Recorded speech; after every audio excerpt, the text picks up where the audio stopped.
बच्चों, स्वागत है आपका द मार्गदर्शन क्लासेस में। आपका एग्जाम बहुत नजदीक है और उम्मीद करते हैं आप अभी तक अच्छे से रिवाइज कर लिए हो। जो भी हमारा 11 लेक्चर हुआ है सेक पेपर का, उसी का आज 12 लेक्चर है, 12th और एक और लेक्चर हम देंगे। और उसके बाद से प्रैक्टिस वाला भी हम डाल दिए, एक और एक दो प्रैक्टिस भी डाल देंगे, ठीक है। उसको अच्छे से आप कर लो, ज्यादा समय नहीं लगेगा इतना करने में और आपका वहाँ काम भी हो जाएगा, ठीक है। बहुत बहुत लंबा लंबा लेक्चर और मैराथन ये सब देखिए फायदा नहीं है, उससे बच्चा कंफ्यूज हो जाएगा, बहुत कुछ पढ़ना, ठीक है। तो ये क्या है, सब्जेक्ट का बोलते हैं ना कि वेटेज को समझिए कि हमारा काम भी हो जाए अच्छे से और अच्छे से काम आपका हो जाएगा। इसको बार बार पढ़ के जाना, ऐसा नहीं कि हम जो पढ़ाए उसको एक बार देख लिया फिर दूसरा देखने के चक्कर में उसको एक और बार देखे ही नहीं। जो भी 12 की 13 क्लास होगा मेरा, तो उसको आप रिपीटेड देख के जाइएगा, ताकि जो जो चीज हम बताए हैं वो आपका दिमाग में अच्छे से रहे, तो आप कोई भी क्वेश्चन को आराम से कर सकते हैं। बोल दे रहे हैं कि कम से कम 3-3 बार जरूर आप रिवाइज कर लो, या तो लेक्चर को 3 बार नहीं देखना है। यदि आपके पास समय है तो अलग बात है, लेकिन यदि आपके पास समय नहीं है तो आपको क्या करना है, जो नोट्स बनाए हैं या जो हम पीडीएफ दिए थे, एक बार क्लास को आप देखते हो ना, उसके बाद पीडीएफ को बार बार रिवाइज कर लो, ठीक है। उससे बहुत फायदा होगा, बहुत बेनिफिट होगा। और बाद बाकी मिलते हैं 10 तारीख के बाद। 10 तारीख को बताइएगा कैसा क्या नहीं है ना। तो 10 मतलब 10 को और भी और शायद 3-4 डेट में है सेक का एग्जाम, तो सभी के बाद धीरे धीरे पता चल जाएगा कि क्या हुआ नहीं हुआ, लेकिन सबका अच्छा होगा। तो चलिए, अभी हम लोग जो प्रोबेबिलिटी का थोड़ा सा रह गया था उसको आगे हम लोग लेके चले। कि जो बेस थ्योरम हम बता तो दिया आपको कि बेस थ्योरम या बायस थ्योरम क्या होता है। इससे हम एक्सपेक्ट नहीं करते हैं कि बड़ा क्वेश्चन आपको आएगा ही नहीं, क्योंकि लेकिन इससे मैक्सिमम टाइम बड़ा ही बनता है। लेकिन फिर भी एक बार एक क्वेश्चन हम लोग देख लेंगे, बस एक देख लेंगे, क्योंकि इसका बस आप फार्मूला जरूर याद रखना। हाँ, तो हम बोले हैं E1 E2 E3 यदि म्यूचुअली एक्सक्लूसिव और एक्सॉस्टिव इवेंट है तो PEI अपन E का वैल्यू होता है कितना, PE by EI into PEI और नीचे होता है summation I is equals to 1 to n PE upon EI, और ये क्या हो जाता है PEI। हो सकता है यदि ऑप्शन में ये फॉर्मूला दे दे तो आपको फॉर्मूला जरूर से आना चाहिए, ठीक। ये बात हो गया। अब एक थोड़ा सा एक क्वेश्चन लेते हैं और हम लोग देख लेते हैं, इसको थोड़ा सा क्लियर कर ले। देखो, इसमें उस दिन भी हम बोले थे कि इसमें क्वालिटी का बात जरूर होगा, या तो बैड क्वालिटी हो या तो गुड क्वालिटी हो, या तो बैड क्वालिटी हो या तो गुड क्वालिटी हो, ठीक है, जरूर बात होगा। तो एक हम क्वेश्चन लेते हैं, थोड़ा सा क्वेश्चन लिखने में जरूर टाइम लग सकता है, लेकिन कोई बात नहीं।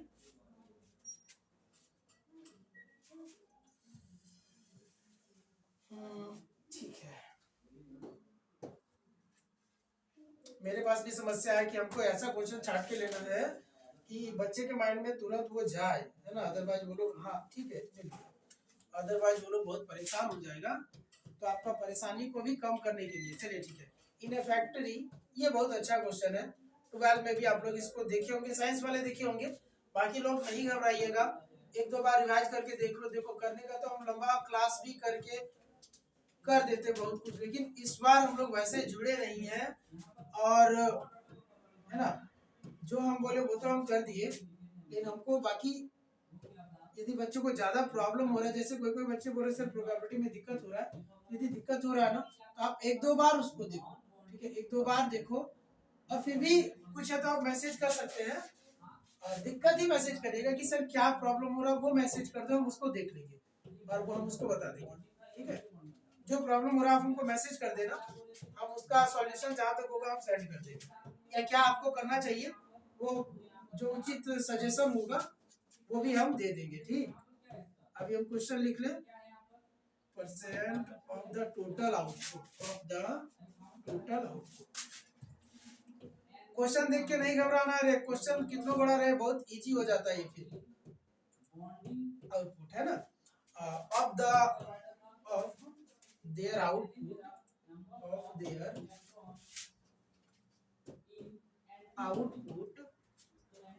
1, 3 and 2% are defective items. Percent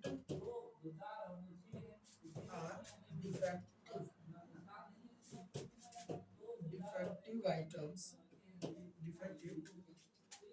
items. An item is drawn, है ना, is drawn from a day's output, from a day's output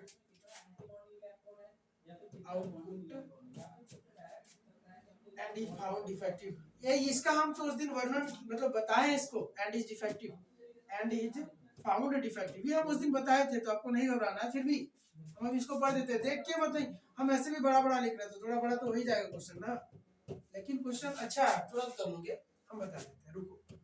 what is the probability, what is the probability, what is the probability, आज ही हम states का video डाल देंगे, tension नहीं लेना, आज ही डाल देंगे।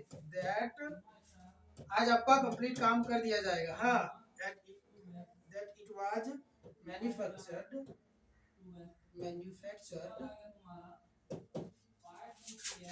बाय, बड़ा अच्छा क्वेश्चन मिला हमको। M1 एक क्वेश्चन, M2 दे दे तो दूसरा क्वेश्चन, और M3 दे दे तो तीसरा क्वेश्चन। चलिए 3 क्वेश्चन है, और अब हम आपको समझा देते हैं, समझिएगा। ये कुछ नहीं है, उस दिन बोले थे ना कि मान लो प्रोडक्शन हो रहा है, किसी कोई कंपनी का मालिक है या मैनेजर है जो देख रेख करता है इसका, बोला है कि in a factory machine M1, M2, M3 are manufacture respectively इतना इतना इतना % ऑफ टोटल आउटपुट। समझिए एक फैक्ट्री है तो 3 मशीन लगा है, तो कोई मशीन सब एक जैसा काम नहीं करता, कोई ज्यादा करता है कोई कम करता है। तो यदि 100 आउटपुट बनना है, 100 आउटपुट में 30 करता है पहला वाला M1, उसके बाद जो 30 M2 जो है M2 M1 मशीन 30 करता है, 30% बोल लो, 30 यूनिट बोल लो, है ना, 30 यूनिट। तो ये दूसरा भी 30 करता है और तीसरा वाला 40 करता है। इस तरह से बोलो प्रोडक्शन करता है अपना। उसके बाद से क्या बोल रहा है, of their output 1, 3 and 2% are defective. अब यहाँ क्वालिटी क्या आया, हम बोले थे कि क्वालिटी का बात जरूर होगा, आइदर वो क्या होगा कि गुड क्वालिटी हो जाए या बैड क्वालिटी। तो डिफेक्टिव का क्या मतलब हुआ, बैड हुआ, तो कोई बात नहीं, रहने दो, हमको क्वालिटी से मतलब है। तो ये क्या हुआ, डिफेक्टिव बात आया यहाँ पे।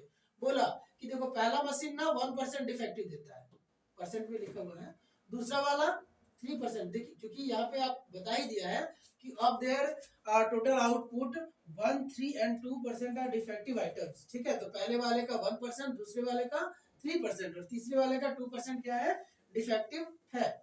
एन आइटम वही अब क्या करेगा, उसको पूरा जो भी है क्या बोल सकते हैं कि जैसा भी वहाँ सिनेरियो चल रहा है ना, क्या सिस्टम चल रहा है, उसको पता है कि चलो 3 को मशीन लगा है, पहला मशीन इतना प्रोडक्शन करता है, दूसरा इतना, तीसरा इतना, उसके बाद पहला मशीन से खराब होने का चांस इतना है, दूसरा से इतना है, तीसरे से इतना है, तो फाइनल में एक प्रोडक्ट वो उठाएगा और वो बोलेगा, और उठाएगा तो उसको खराब मिलेगा, तो बोलेगा क्या चांस है कि पहला मशीन से निकला होगा, ये क्या चांस है कि दूसरा से, या फिर क्या चांस है कि ये तीसरा से। वही पूछा है कि देखिए an item is drawn from day's output, दिन का आउटपुट से निकाल गया, and is found to be defective, और वो क्या निकला, खराब। तो क्या चांस है कि वो मशीन M1 से है, हम ये वाला बता देंगे, आप दोनों ये कर लोगे, कर लेंगे। तो चलिए कैसे करते हैं, हम लोग यहाँ लिखते हैं कि चलिए सॉल्यूशन में लिखते हैं कि चलो E1 क्या है, E1 है इवेंट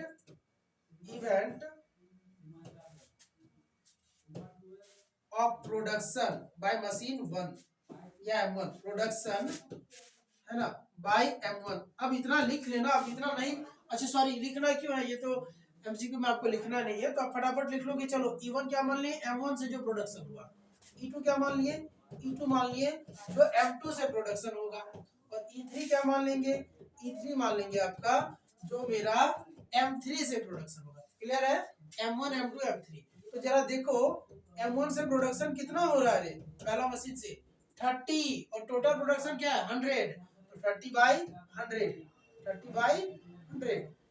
तो यहाँ ज्यादा नहीं काटना है, तरीका बता रहे हैं इसको पूरा, ठीक है, 1 0 0 काट दो, 3/10 आएगा। हाँ फिर देखो दूसरा देखते हैं, Pe2, इससे ज्यादा तो कटता भी नहीं, कोई बात नहीं। Pe2 देखो, Pe2 क्या होगा, ये भी 30/100 होगा, 30/100 होगा, ये भी कटेगा तो 3/10 होगा। और Pe3 क्या होगा, तीसरा मशीन से प्रोडक्शन होने का, तो Pe3 क्या होगा, कितना 40 है टोटल, तो 40/100 होगा, ये भी 1 0 0 कटेगा तो 4/10। अब इसको 2/5 नहीं लिखना, काट के लिखने का तो तुम लिख सकता है, आप लोग लिख सकते हो, लेकिन उससे ना गलती मतलब गलती नहीं होगा, कैलकुलेशन लंबा चला जाएगा, टाइम आपका खींच जाएगा। ऐसे इस सबका सेम मिला के रख दिए, ज्यादा सुविधा होता है आगे। हाँ, अब ये लिखना ही है हर बार। हाँ, जो भी वो बोलेगा कि किस मशीन से कितना हो रहा है नहीं हो रहा, वो हम लोग लिखेंगे। अब हम लोग ई मान लेंगे। ई किसको मानेंगे? ई हम लोग मानेंगे जो क्वालिटी है उसको। हाँ, तो जो भी quality, event that the product is defective, यही ना क्वालिटी है यहाँ। Product is defective, product is defective, clear? ये हम लोग माने। तो आप जरा ध्यान दो, ये आपको पता होगा कि ये क्वालिटी है। अब देखिए कंडीशनल हम लोग पढ़े थे, कंडीशनल में क्या होता है, दो गो इवेंट होता है। इसके लास्ट लेक्चर में वही पढ़े हैं। तो दो इवेंट होता है, एक क्या होता है, एक का निकालना होता है प्रोबेबिलिटी, जिसको ऊपर रखते हैं, और जो हो चुका होता है या जो दिया रहता है उसको नीचे रखते हैं। तो यहाँ जरा देखो, अब हम निकालेंगे, अब हम क्या निकालेंगे कि देखिए डिफेक्टिव है और पहला मशीन से है, ठीक है। तो इसको कैसे लिखेंगे, हम लोग लिखेंगे PE/E1। क्या हुआ, क्यों? क्योंकि समझो E1 नीचे है तो वो हो गया है। तो E1 का क्या मतलब, पहला मशीन, तो पहला मशीन से है और डिफेक्टिव निकलेगा, तो वही बात है कि डिफेक्टिव निकलेगा तो इसका निकालना तो ऊपर रहा, किससे, मशीन 1 से, इसलिए इसको नीचे भेज दिए। इसका मतलब समझ रहे हैं, PE/1 का क्या मतलब हुआ, PE/1 का मतलब हुआ कि इसका मतलब तो होता है डिफेक्टिव, इसका मतलब होता है पहला मशीन, तो डिफेक्टिव होगा किससे, पहला मशीन से। ये दिया हुआ है, पहला मशीन से जो डिफेक्टिव होगा ना 1% दिया है, तो 1/100 क्या होगा, 1/100। दूसरा मशीन से PE/E2, सेकेंड मशीन से खराब होने का चांसेस दिया है 2/100 दिया, उम्मीद करते वही दिया, नहीं 3 दिया, 3/100 दिया वो। और तीसरा मशीन से खराब निकलेगा PE/E3, ये दिया 2/100, क्या दिया, 2/100। ऐसे करके तीनों हमको दे दिया। अब हमको क्या चाहिए, लास्ट में हमसे पूछा कि एक को हम निकाले थे और वो खराब निकल गया था। क्या हो गया था, खराब निकल गया था, समझिए, मतलब वो हो चुका है, डिफेक्टिव हो चुका है। क्या चांस है कि मशीन 1 से होगा, तो यदि मशीन 1 से होगा इसका चांस निकालना है, मतलब जो निकालना होता है उसको ऊपर रखते हैं और जो हो जाता है उसको नीचे रखते हैं। तो डिफेक्टिव हो चुका, बात समझो, डिफेक्टिव हो चुका, ये बात समझ लिया तो दिक्कत खत्म। एक दो क्वेश्चन और बताएंगे, एकदम मास्टर हो जाएगा। इसमें रिक्वायर्ड प्रोबेबिलिटी क्या होगा, देखो डिफेक्टिव हो चुका, तो डिफेक्टिव को हम लोग क्या माने हैं, यहाँ ई माने हैं, ये हो चुका तो नीचे जाएगा, किससे, मशीन 1 से, तो E1 ऊपर जाएगा। क्लियर हो रहा है, PE1/E निकालना, आपको क्या निकालना है, PE1/E निकालना है। तो अब इसको हम लोग क्या लिखेंगे, लिखेंगे PE/E1 इंटू PE1, और नीचे क्या होता है, समेशन लिखते थे ना, सम, तो अब यहाँ जोड़ देंगे, 3 इवेंट है तीनों का, कैसे, तो समेशन का मतलब यही हुआ कि PE/E1 into PE1 plus PE/E2 है ना, इंटू PE2, और प्लस PE/E3, हाँ, इंटू PE3, ऐसा करके। अब सबका वैल्यू हम लोग ऊपर से सब निकाल चुके हैं, रख देंगे। थोड़ा लेंदी हो जाता है, इसीलिए हम लोग MCQ में इसको नहीं सोच पाते हैं, दे ही नहीं सकता। क्या PE/E1 क्या होगा, तो PE/E1 का वैल्यू क्या है, 1/100 है, पहला क्या है, ये 1/100 है। और PE1 क्या है, तो PE1 आपका हो गया कितना, PE1 हो गया 3/10, क्या हो गया 3/10 दिया हुआ, देखो नीचे आओ, तो PE/E1 नीचे भी तो रखना है, तो 1/100 और PE1 है 3/10, फिर प्लस PE/E2 क्या है, तो 3/100 है, और PE2 क्या है, तो PE2 मेरा है 3/10, और फिर से देखो प्लस PE/E3 क्या है, 2/100, क्या है 2/100, और PE3 क्या है, तो PE3 है मेरे पास 4/10। अब देखिए आप लोग यदि काट उठ देते ना तो आपका यहाँ 2-3 स्टेप और बढ़ जाता है, मेरा नहीं बढ़ेगा। क्यों नहीं बढ़ेगा, देखो मेरा यहाँ भी नीचे मल्टीप्लाई करेंगे तो 100 इंटू 10 तो 1000 आएगा, 1000 यहाँ भी आएगा, यहाँ भी 1000 ही आएगा, ये दोनों गुना करेंगे तो ये भी 1000 ही आएगा, ये भी 1000 आएगा, तो ऊपर नीचे का एलसीएम सेम आएगा तो कट जाएगा, जोड़ने में भी दिक्कत नहीं है। तो हम लोग क्या लिख देंगे इसके जस्ट आगे स्टेप में 3/1000, यही ना होगा, और नीचे आना, ये दोनों गुना करेंगे 3/1000, ये भी होगा, ये दोनों को 3 3 जा 9/1000, ये भी होगा, और ये भी गुना करो 8/1000, ये भी होगा। हाँ, अब देखो एलसीएम लेंगे तो ये मेरा 1000 तो सबका कट जाएगा जी नीचे, और यहाँ भी नीचे, तो नीचे 3 है, ऊपर 3 है, और ये 3 और 9 12 और 8 20, 3/20 ये इसका आंसर आया। समझे? तो ये इसका आंसर आया किसका? बेस थ्योरम का। ये पीडीएफ अब हम इससे छोटा तो नहीं कर पाएंगे, तो आपको ये दिख जाएगा, हम भेज देंगे, तो वहां से आप कर सकते हैं, वहां से आगे पीछे। ठीक, तो ये हमारा आ गया। अब आपको इसके आगे भी क्वेश्चन दिया है, बोला M2 से निकालो, क्या चांस है कि वो खराब जो है ना प्रोडक्ट M2 से निकला था। तो M2 मतलब हमको क्या करना है, बाकी सब तो सेम रहेगा, बाकी सब सेम रहेगा, सिर्फ यहाँ E1 की जगह क्या होगा, E2 हो जाएगा।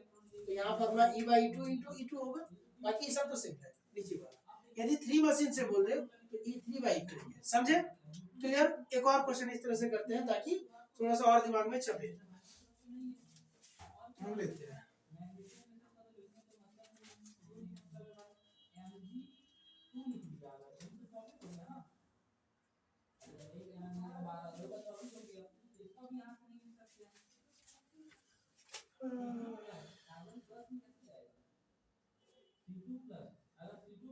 ठीक है, चलिए एक क्वेश्चन है, क्वेश्चन नंबर 2 जो हम लोग बेस से कर रहे हैं। क्वेश्चन है, बोल रहा urn a, urn means colours, तो urn a contains contains 6 green and 4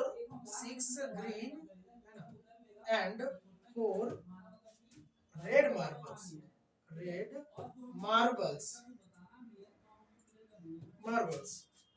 and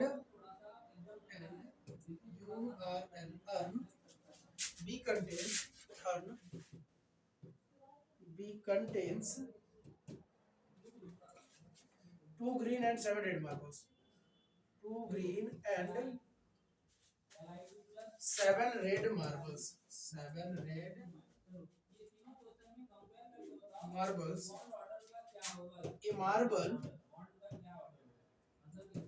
A marble is to be selected at random.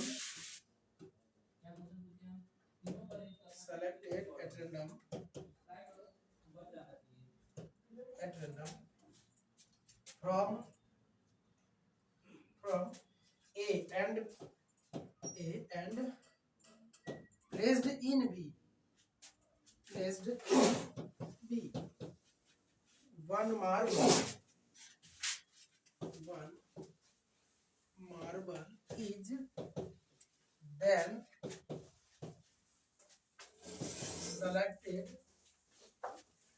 selected from B. Given that the marble selected from B is green. ये शायद है उसका, देख लेते हैं। Given that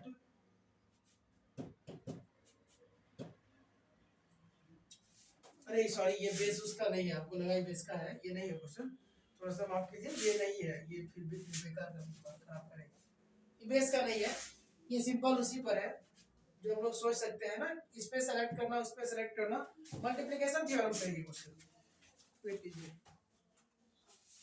एक चाहते हैं नहीं तो हम एक ले लें, एक क्वेश्चन हम ही ले लेते हैं, यदि शायद इधर लास्ट में दिया हो तो उससे ले लेते हैं कि जिससे काम हो जाए। वेट कीजिए, हाँ ये बड़ा अच्छा क्वेश्चन दिया है, ये बहुत अच्छा है, ये भी क्वेश्चन नंबर 2। थोड़ा सा एन इंश्योरेंस कंपनी, ये लास्ट क्वेश्चन जो हम बेस का बना रहे हैं, फिर नहीं बनाएंगे। एन इंश्योरेंस कंपनी इंश्योर्ड, आप चाहो तो 12 का एनसीईआरटी से ना बना सकते हो क्वेश्चन, है ना, इससे उससे आपका बेस बहुत मजबूत हो जाएगा, यदि टाइम अलाउ करता है आपको तो, अदरवाइज आप इसी को रहने दो। ड्राइवर है ना, ड्राइवर्स और 4000 दिया है, 4000 car drivers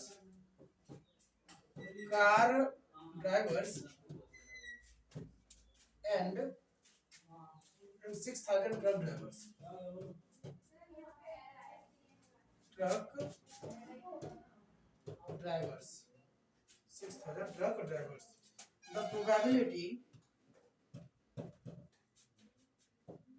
The probability of accident is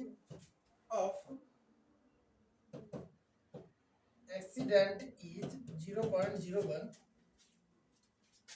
0.03 and 0.15 respectively. One of the insured person meets an accident. One of the insured person meets an accident.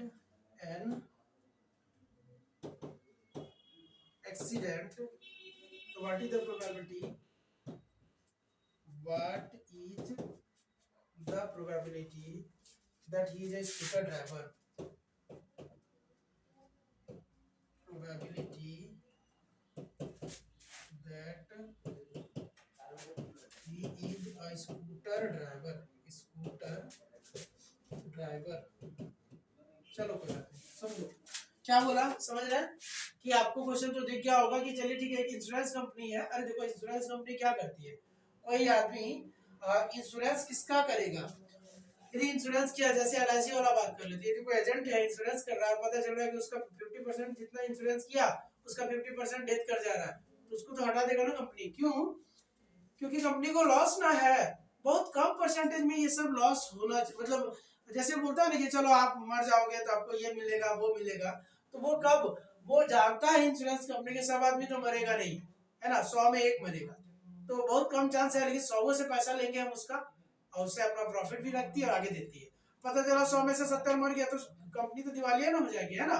तो वैसे ही एक इंश्योरेंस कंपनी का बात है, ये क्या करती है, इंश्योरेंस करती है स्कूटर ड्राइवर का, ट्रक ड्राइवर का और कार ड्राइवर का, कितना कितना संख्या में वो दिया है उसके आगे, और वो करने से पहले सर्वे करती है स्कूटर ड्राइवर। पता चला, सुनो, पता चला कि कोई बच्चा का कर दिया, 17 से 18 साल का बच्चा लोग, है ना, टीनेजर लोग का कर दिया, और वो भी जो हेलमेट नहीं पहनता है, पूरा इस रफ ड्राइविंग करता है, यदि वो एक कंपनी ऐसा तुम बनाने सोचेगा, है ना, हम लोग सोचते हैं और हम लोग क्राइटेरिया रख देते हैं कि हम लोग उसी को लेंगे जो हेलमेट नहीं पहनेगा, है ना, जिसका एज 17 to 19 हो और पूरा एकदम 120 उसमें बाइक चलाए नहीं, तो फिर क्या, कंपनी का दिवालिया तय है, क्योंकि वो लोग का नुकसान होना ही होना, किसी दिन पैर टूटेगा, किसी दिन हाथ टूटेगा, कोई डेथ भी करता है, तो कंपनी देखती है, सर्वे कराती है, बकायदा सर्वे कराती है आदमी भेज के कि देखो भाई किसका चांस कम है एक्सीडेंट होने का, तो देखो वही सब है, स्कूटर ड्राइवर है, कार ड्राइवर है और ट्रक ड्राइवर, ठीक है।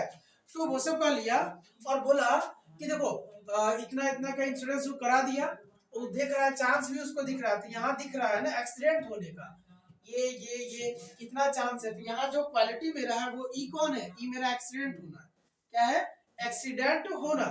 तो आगे पूछा कि देखो what is the probability that he is a scooter driver, एक आदमी का एक्सीडेंट हो गया, जितना को वो इंश्योरेंस किया था उसमें से एक आदमी का एक्सीडेंट हो गया है, तो क्या चांस है कि वो स्कूटर ड्राइवर होगा। तो हम लोग इसको थोड़ा फॉर्मुलेट कर दे, हम लोग लिख दे कि देखिए, चलिए ठीक है, सॉल्यूशन में हम लोग मान लेते हैं कि E1 event that insured person is scooter driver, insured जो इंश्योरेंस हुआ है वो आदमी कौन है, एक scooter driver, person is scooter driver, पहला तो ये मान लिए, है ना, ड्राइवर, और दूसरा E2 मान लेते हैं, event that the insured person is, और कार ड्राइवर मान लो, कार ड्राइवर, हाँ कार ड्राइवर, और E3 क्या मान लेते हैं, E3 मान लेते हैं कि इंश्योर्ड पर्सन जो है वो मेरा कौन है, ट्रक ड्राइवर, कौन है, ट्रक ड्राइवर, क्लियर। तो बताओ PE1 क्या होगा, PE1, तो स्कूटर ड्राइवर होने का क्या चांस है, तो देखो कितना आदमी का टोटल किया वो, तो 2 6 8 और किधर है 4, 12,000 का किया, उसमें स्कूटर ड्राइवर कितना है 2,000, तो क्या होगा 2,000 और नीचे 12,000, तो ये 1000 वाला काट लो, 300, तो 2/12 अभी रहने देते हैं, 2/12। दूसरा PE2 क्या होगा, PE2 मतलब कार ड्राइवर, कार ड्राइवर कितना है, कार ड्राइवर 4,000 है, तो 4,000 बटा 12,000 होगा, 12,000 ये भी कटेगा है ना, ये 4/12 बचेगा।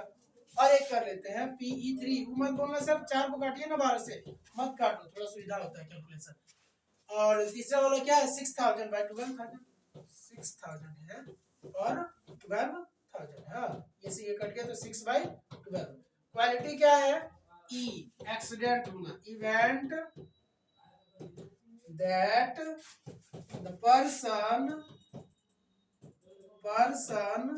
मेट एन एक्सीडेंट, एक्सीडेंट से मिला मतलब एक्सीडेंट हुआ, ठीक है। चलो ये मान लिए कि आदमी का एक्सीडेंट हुआ, तो PE/1 क्या होगा, PE/1 का क्या मतलब होना कि एक्सीडेंट हुआ है और वो कहाँ से है, स्कूटर ड्राइवर है, तो कितना चांस है कि स्कूटर ड्राइवर का एक्सीडेंट होगा, तो दिया है 0.01%, तो 0.01% बोला ना, दिया होगा आपको, अच्छा 0.01% नहीं बोला तो कोई बात नहीं, 0.01 को बदल लो जरा 1/100 हो जाएगा। दशमलव हटाते हैं ऐसे तो देते हैं ना, एक दशमलव के सीधे एक देंगे और बाकी 2 को अंक है तो 2 को 0। PE/E2 क्या होगा, PE/E2 क्या होगा, तो PE/E2 मेरा होगा, देखो कि एक्सीडेंट हो गया है और वो कौन है, कार ड्राइवर है, तो वो दे दिया है 0.03 दिया ना, 0.03, तो इसको लिखेंगे 3/100 है ना।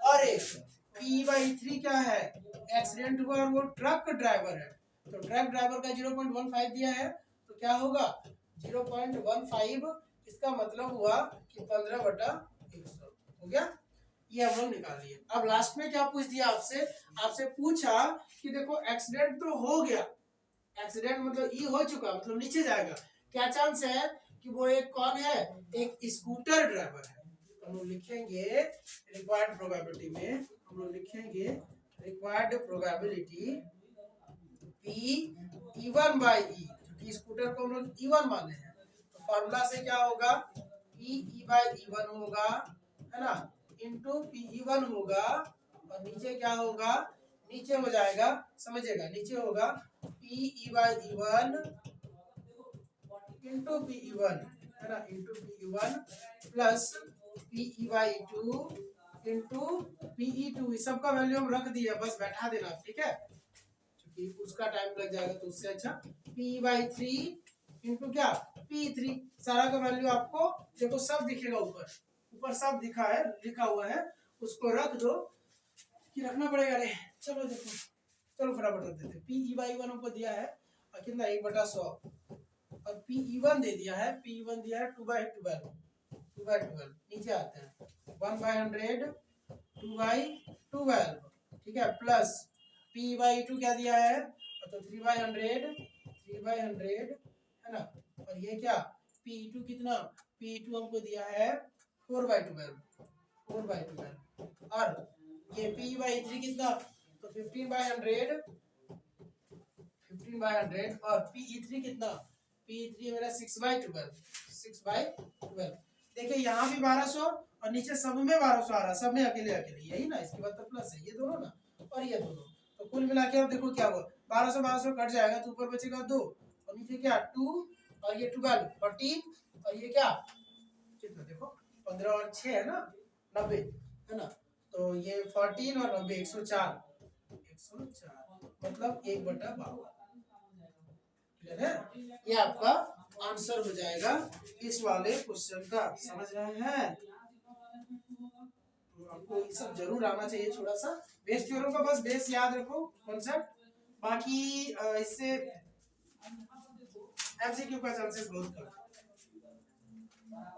ठीक है, लेकिन जरूर याद रखिएगा। एक क्वेश्चन होता है ना सच झूठ बोलने वाला, एक क्वेश्चन है जरूर है, अब अभी टाइम अलाउ नहीं कर रहा है, लेकिन यदि प्रैक्टिस सेशन हम लाने सके इसका है ना 1-2 दिन में, तो हम उसमें उसको बता देंगे, ठीक है, हम उसमें उसको जरूर बता देंगे, ठीक। चलो अभी नहीं वो नहीं है, अब हम लोग बाइनोमियल को स्टार्ट कर लेते हैं, किसको, बाइनोमियल को, बाइनोमियल जो लास्ट आपको पढ़ना भी है, तो थोड़ा सा इसका कॉन्सेप्ट पढ़ के आ जाइएगा है ना, और छोटा क्वेश्चन यहाँ से बनेगा, इससे बनेगा, बेस से नहीं बनेगा, बेस का फॉर्मेट याद रखना, जो 2 क्वेश्चन बताया उसको थोड़ा ध्यान रखना, बाकी उससे एमसीक्यू नहीं बनता, इससे बनेगा बाइनोमियल थ्योरम, तो हाँ ठीक है, probability using binomial theorem, probability using binomial theorem. अब ये क्या है, तो देखो सुनो, प्रोबेबिलिटी यूजिंग बाइनोमियल थ्योरम कब लगाते हैं, तो जैसे कुछ होता है ना, तो सक्सेस का रेट और फेल्योर का रेट, सक्सेस का रेट पर ही बात करते हैं। यदि वो 1/2 के लगभग में घूमे तो बाइनोमियल लगता है। क्या लगता है? बाइनोमियल लगता है। और जैसे नंबर ऑफ टाइम, जैसे बोल दे एक सिक्का को 20 बार फेंकना है, तो 20 बार 10 बार इतना ज्यादा जब बढ़ा के देना तो बाइनोमियल हम लोग लगाते हैं। तो एक ऐसे भी समझते हैं, और दूसरा क्या कि जो कुछ भी होने वाला है, जिसका भी बात कर रहे हैं, जैसे कॉइन उछाल रहा है तो हेड आने का, तो हेड आने का, एक कॉइन उछाल रहे तो 1/2 चांस है, तो बाइनोमियल यहाँ लगेगा, बाइनोमियल यहाँ लग सकता है। यदि बोलता है कि 10 गो सिक्का उछाले, यदि एक सिक्का में ऐसा चांस है तो क्या चांस है, कि कुछ ऐसे करके बनाएगा, हम आगे क्वेश्चन देखेंगे। तो मेन चीज दिमाग में होना चाहिए कि बाइनोमियल लगने के लिए जो सक्सेस रेट है वो कहाँ होना चाहिए, 1/2 के लगभग में होना चाहिए। 1/2 हो तो और बढ़िया, अदरवाइज यदि आपका 0.4 भी है तो भी चलेगा, 0.6 भी है तो लगभग चलेगा। तो बाइनोमियल में क्या होता है, ये बताता है ना कि यदि आपको प्रोबेबिलिटी निकालना px बराबर किसी पॉइंट r पर, किसी ट्रायल r पर, 2 बार 3 बार r का कुछ भी वैल्यू हो सकता है, तो ये फार्मूला होगा NCR, n मतलब टोटल नंबर ऑफ ट्रायल, ठीक है, p का पावर r और q का पावर n माइनस r, ठीक है। एक बार इसको देख लीजिएगा, बट यही होता है, p और q क्या है, यहाँ p मेरा सक्सेस है और q मेरा क्या है, p मतलब क्या, होने का प्रोबेबिलिटी, p मतलब क्या होगा, होने का चांस इसको बोलते हैं, ठीक है। p मतलब क्या होगा, कोई चीज होने का चांस। तो ये p मेरा क्या है, p मेरा सक्सेस है, p मेरा क्या है, सक्सेस है, और q मेरा क्या है, फेल्योर है, q क्या है, फेल्योर है। तो ये जरा जरूर हम लोग ध्यान रखेंगे कि जो px इक्वल्स टू r पे आपको यदि निकालना है तो NCR, p का पावर r और q का पावर क्या होगा, n माइनस r। यहाँ से कुछ हम लोग याद रखेंगे, एक कभी ना आपको मीन निकालने पूछ दे दी, मीन इस केस में, तो मीन का फॉर्मूला होता है n गुना p, n गुना p, ठीक। वेरिएंस पूछे तो वेरिएंस का फॉर्मूला होगा, वेरिएंस होगा npq। और यदि स्टैंडर्ड डेविएशन पूछे, स्टैंडर्ड डेविएशन पूछे, स्टैंडर्ड डेविएशन का फॉर्मूला होगा स्क्वायर रूट ऑफ npq, ठीक है, square root of npq। Variance को सिग्मा स्क्वायर से दिखाते हैं, एक मिनट, मीन को तो म्यू से दिखाते हैं, मीन को हम लोग म्यू सिंबल एक बोलते हैं, इसको बोलते हैं म्यू। अरे यार क्या लिखे, म्यू लिख लो, ये लिखने का जरूरत है, पढ़ लेना म्यू, हाँ। और वेरिएंस को सिग्मा स्क्वायर बोलते हैं, सिग्मा, और स्टैंडर्ड डेविएशन का सिग्मा, ठीक। इस तरह से यदि मीन उन भी पूछ दे, मीन वेरिएंस स्टैंडर्ड डेविएशन, तो हम लोग निकाल सकते हैं। चलो अभी हम एक निकाल के दिखाते हैं, एक निकाल के दिखाते हैं, बाइनोमियल का एक क्वेश्चन बनाते हैं। चलो एक क्वेश्चन है, हाँ देखो ना, क्वेश्चन दिया है, फाइंड द, है ना, find the probability, find the probability, बहुत बड़ा ये चीज है नहीं, find the probability of getting, of getting 2 heads and 2 tails, 2 heads and 2 tails, 2 tails, है ना, on tossing a coin 4 times, on tossing a coin 4 times,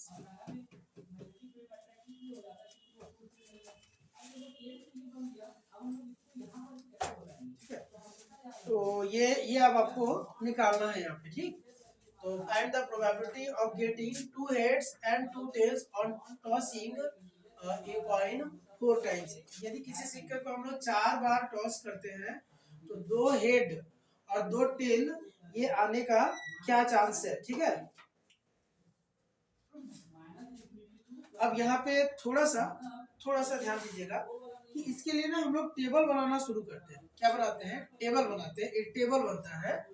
तो जैसे बोला ना, 2 हेड और 2 टेल का बात किया, किसका बात किया, 2 हेड और 2 टेल का बात किया। अच्छा एक मिनट रुक जाओ, 2 heads and 2 tails,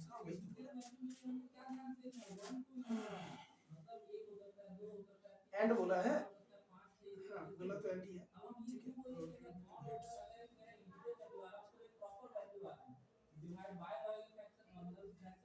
ठीक है। थोड़ा सा यहाँ पे सिर्फ 2 हेड्स है, सॉरी ये 2 हेड्स है, 2 हेड्स है।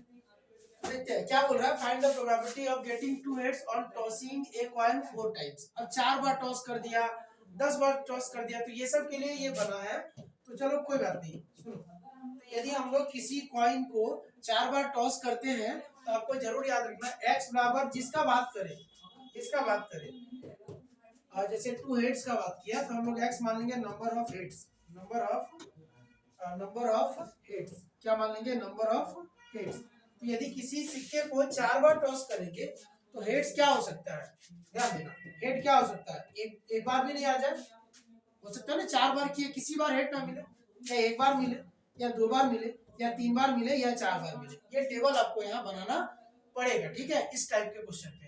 तो अब हम क्या करेंगे, यहाँ हम लोग लिखेंगे टेबल, डिस्ट्रीब्यूशन टेबल बोलते हैं इसको, एक्स बराबर आर रखते हैं तो ये पी एक्स आता है प्रोबेबिलिटी। तो देखो सुनो, 0, एक भी हेड नहीं आने का क्या चांस है, एक बार भी हेड नहीं आएगा, इसका क्या चांस है।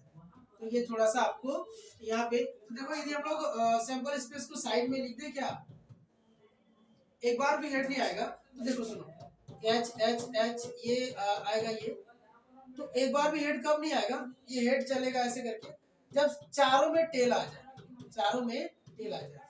तो ऐसे में लिखने में थोड़ा मुसीबत होगा, तो हम पहले सैंपल स्पेस को लिख देते हैं, 4 टॉस होता है तो हम सैंपल स्पेस को पहले लिख देते हैं, ठीक है। इसका क्या करेंगे, सैंपल स्पेस को लिख देंगे, तो हेड हेड हेड हेड, छोटा क्वेश्चन लेना था बट बड़ा वाला ही ले लिया, कोई बात नहीं, क्या कर सकते हैं, चलिए करिए। एच एच एच हो गया ना, एच एच टी टी, फिर एच टी टी टी, फिर टी टी टी टी, फिर टी टी टी एच, फिर टी टी एच एच, फिर टी एच एच एच, फिर देखिए एक बार एच किनारे, फिर टी डबल टी, फिर एच किनारे, ऐसा हो जाएगा, फिर टी किनारे डबल एच, फिर टी किनारे, फिर एच टी, फिर टी एच, हाँ फिर क्या हुआ, कुछ और बच जाता तो हम लोग करेंगे, डबल एच वाला हो गया, ये लेते हैं 1 2 3 4 5 6 7 8 9 10 11 12 हुआ, 1 2 3 4 5 6 7 8 9 10 11 12, और भी होगा, क्या क्या हो सकता है देखते हैं। देखो टी होगा, है ना, टी होगा, टी होगा, टी टी हो गया, टी टी और एच, टी टी एच और टी, ऐसा हो सकता है, टी टी एच और टी। फिर क्या हो सकता है, T H, T T H और टी हुआ तो नहीं है, कहीं नहीं हुआ, टी एच टी और टी, ये बड़ा कठिन हो जाता है 16 तो लिख पाने में, आपके लिए वहाँ समस्या शायद पैदा हो जाए, तो अच्छा देखते हैं अभी बना दे, फिर कोई तरीका हम ढूंढेंगे, ठीक है। ये होगा, फिर ये क्या होगा, एच एच टी और एच, कहीं कोई रिपीट तो नहीं हो रहा है, देख लेना, एच एस टी और एच नहीं होगा, और एच टी एच एच, ऐसा, ये टोटल मेरा 16 हुआ, ठीक है, टोटल मेरा 16 हम लोग लिख दिए सैंपल स्पेस। तो जो सैंपल स्पेस लिखे, एक बार भी नहीं हेड आने का क्या चांस है, देखो ना, एक बार भी हेड नहीं आने का, एक बार भी हेड नहीं आएगा, कब आया है, इतना नहीं करना होता है, इतना नहीं करना होता है, नहीं घबरा, हम बताएंगे, इसका शॉर्टकट भी बताएंगे, अभी देखो। तो ये क्या होगा, एक बार भी हेड नहीं आया, कब, देखो ना, इस बार में 1/16, एक बार हेड आने का क्या चांस है यार, एक बार हेड, एक बार हेड आने का क्या चांस है, कितना बार आया, एक बार हेड, एक के बाद एक, ओ सॉरी ये नहीं होगा, ये नहीं, एक बार हेड कहाँ आया, एक, ये एक हेड आया है, 2 और 2 के बाद 2 के बाद 2 के बाद 3 3, हाँ 3 टाइम, तो 3/16 होगा, ये क्या होगा, 3/16 होगा। फिर 2 बार हेड कब आया है, 2 बार हेड देखिए, ऊपर देख के बताओ कब आया है, तो 2 बार हेड आया है ना, कितना बार में देख लीजिए, 2 बार हेड आया मेरा, कहाँ का, एक, 2 बार हेड आया है, 2 3 4 5 6 6 बार 6/16 ऐसे। तो देखिए ना, सुनो, हम क्या करना है, हमको px बराबर 2 निकालना था, इतना टेंशन लेना नहीं था। 2 बार हेड के लिए तो हेड आने का चांस क्या होता है, ऐसे ऐसे हेड आने का क्या चांस होता है, एक पॉइंट पे पहले बात करो, 1/2 होता है। क्या होता है, 1/2 होता है। ये टेबल आपको जरूरत पड़े तो इस तरह से आप निकाल सकते हैं, लेकिन यहाँ क्वेश्चन के लिए हम उतना नहीं करेंगे तो भी मेरा काम होगा। x बराबर 2 मतलब 2 के लिए निकालना है, तो देखो n कितना है, 4 है, 4c2 होगा, ठीक है, 2 के लिए निकालना है। और हेड आने का क्या चांस है, एक सिक्का पे ही बात कर लो, ठीक है, एक सिक्का पे, तो 1/2 तो p और q का पावर, p का पावर तो वही होगा, क्या बोले फॉर्मूला, p का पावर r बोले, तो r कितना है, ये 2 होगा, और q का पावर, q मतलब 1/2 ही होगा, हेड नहीं आने का चांस है ना, 1/2। इसका पावर भी हम लोग क्या करेंगे, 4 में 2 जाएगा, तो 4c2। देखो n, अब ये बच्चों के लिए दिक्कत है, ncr तो फैक्टोरियल n फैक्टोरियल r और n माइनस r फैक्टोरियल। अरे ये अब साइंस मतलब आर्ट्स वाले को हम अभी तुरंत नहीं समझा सकते, इसको बहुत लंबा चीज है ये वाला ncr वाला। खैर, तो जैसे 4c2 दिया ना, 4c2 का होगा फैक्टोरियल का 4 फैक्टोरियल का 2 और 4 माइनस 2 का फैक्टोरियल होता है, फॉर्मूला से फैक्टोरियल पढ़ते हैं इसको, तो 4 का फैक्टोरियल, ये 2 का फैक्टोरियल और ये 2 का फैक्टोरियल, तो 4 गुना 3 गुना 2 का फैक्टोरियल, और ये 2 का फैक्टोरियल और पहले से 2 का फैक्टोरियल, ये 2 से 2 कट जाएगा, तो 4 गुना 3 और नीचे 2, 2 से 2 कट जाएगा तो 6 आएगा। तो ये आएगा आपको कितना, ये आपको आ जाएगा 6, ये 1/4 और ये 4 में 2 गया तो ये भी 1/4, तो 4 4 16 आएगा, तो 6/16 जिसको बोलेंगे 6/16। देखिए हम जो बताना चाहते थे समझिए, क्यों इसको हम इतना लंबा लिए, इधर से भी मेरा वही आया 6/16, इसको काटेंगे तो 3/8 बोलेंगे, यहाँ भी तो 6/16 आया था 2 के लिए।